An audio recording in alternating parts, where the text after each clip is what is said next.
कुकिङमा interest छ भने आउनुहोस् भनेर भन्नुभयो होइन नि हो सेम यस्तै हो ल अनि मैले तपाईँहरू फर्म नगर्नु भनेकै थियो त्यो भएर हामी त फस्यो भरिसकेको थियो 2 हप्ता भइसक्यो हामी आएछौँ धाएको अनि आजदेखि सुटेर 1 घन्टा गाली गरेर आइदियो यो कम्पनीको नाम पनि छैन क्या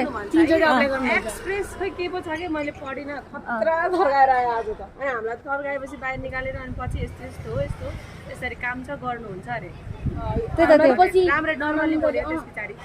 कसम मैले त भने 500 रुपियाँ चाहिँदैन त्यो टाउको फुटाएँ 500 रुपियाँ त्यही दबेको त्यही 500 रुपियाँ दबेको सिधै भन्दै किन नि हामी पैसा किन टाइम लस भएन हाम्रो दुईजना अन्त ट्राई गर्थ्यो अनि तपाईँको हेर्ने हामीले यो 500 रुपियाँ फर्म भर्यो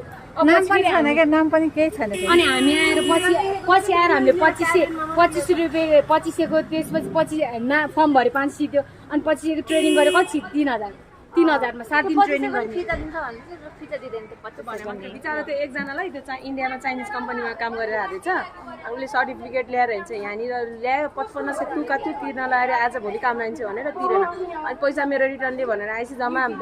कति पर्सेन्ट काटेर 3200 कति रुपियाँ फिर्ता दिए सबैजना त्यसरी आगो हुन्न नि त होइन हामीलाई त 500 रुपियाँ पनि भ्याल्यु हुन्छ नि त भ्याल्यु हुन्न भनेको कस्तो ठग रहेछ है लास्टै ठग रहेछ र यति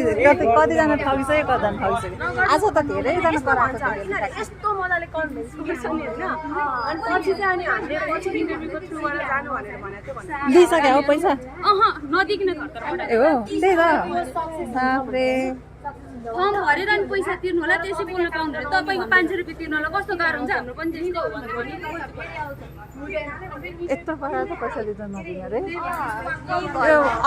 अफिसको नामै छैन एकदम ठग रहेछ यसले चाहिँ